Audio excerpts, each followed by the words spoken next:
it is possible to have a period of truce. It is possible to have what would be called in modern parlance peaceful coexistence.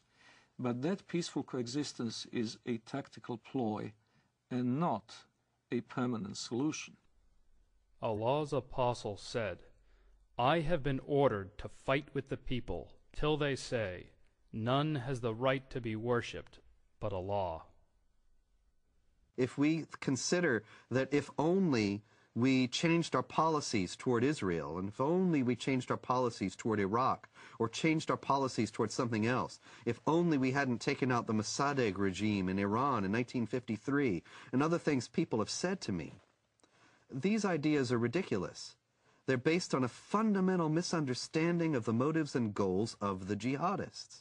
This is not a conflict that was created with the creation of the State of Israel, or a conflict that was created when American armies went into Iraq. The global jihad has gone on without interruption, without significant interruption, since the 7th century. And it only declined in force and activity at periods when the Islamic world was too weak to prosecute it. The question now that we have to ask ourselves is, do we want to preserve our Judeo-Christian values and our own civilization, or do we choose to go toward a dimitude, an enlarged dimitude in Europe, which will engulf the whole of Europe? Maybe not America, but America will be isolated because it will have to deal in geopolitics with the Islamized demi-Europe. And these are problems that have to be taken into consideration by Europeans themselves in choosing their identity and their future, freedom or dimitude, and by Americans also. In order to defend itself against the onslaught of global jihad, which is coming in the century ahead, I have no doubt of that, the West would need to redefine itself and to say what exactly is the geographic and cultural space to be defended, and in the name of what. Defending it in the name of a tepid, lukewarm ideology of multiculturalism is impossible. Multiculturalism and postmodern liberalism are not worthy dying for. They're not something that can inspire people to do what their ancestors had done at Parte and at the walls of Vienna in 1683. What global jihad has on its side is simple-minded commitment of millions of people to not only spread the faith, but also better themselves at the expense of the infidel, in the first instance through immigration, and later on, if necessary, by other means. What the West needs to understand about Islam is that Islam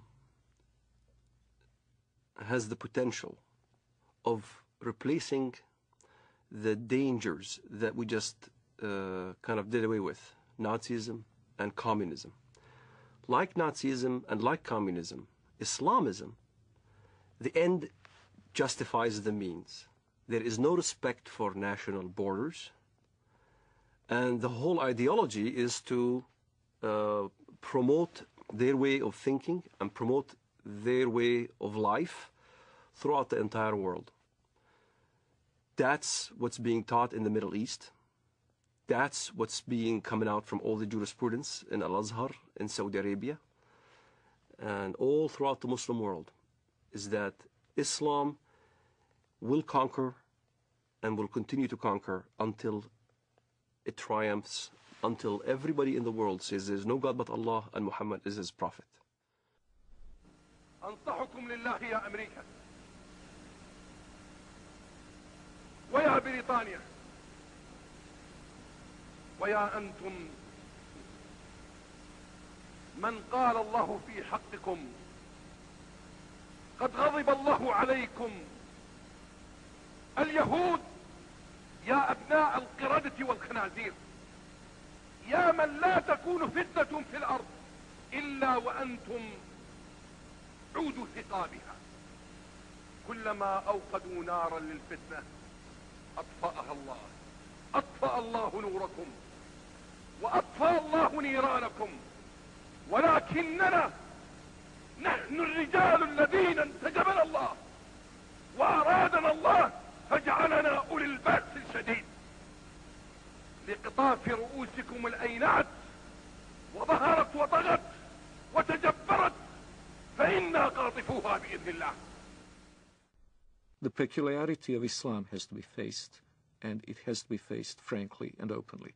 Unlike others, and I am again saying this in the full knowledge that it will offend some Western ears, unlike the Hindus, unlike the Confucians, unlike the animists of sub-Saharan Africa, the Muslims have inherent tendency to expand and to convert the rest of the world not only to their religion, but to their outlook and to their legal and moral system.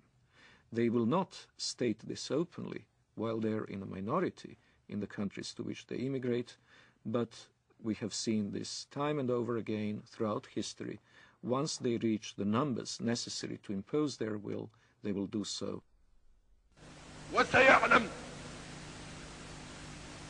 والله لا أريد أذكر اسمه في هذا المنبر، الأمريكان ورئيسهم والبريطانيين ومن والاهم والصهاينة ربيبة ومصنع الكيان.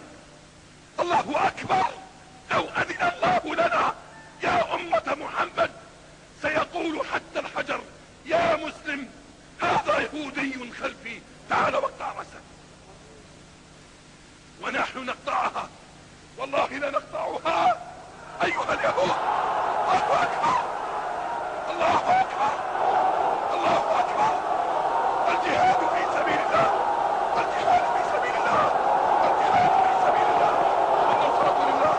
الله أكبر، الله أكبر يا أمة القرآن، الله أكبر يا أمة القرآن. الله أكبر، الله أكبر عليكم. الله أكبر والنصرة للمؤمنين. الله أكبر والنصرة للمؤمنين. الله أكبر والنصر للعراقيين. الله أكبر والنصر لنا بإذن الله. الله أكبر والنصر لنا. Miracles do happen.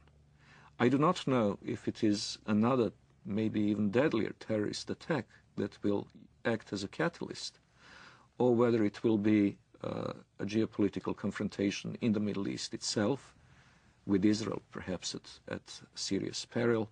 But I do hope and trust that a jolt will bring back into the minds and hearts of Westerners the awareness of the need to stand up and be counted.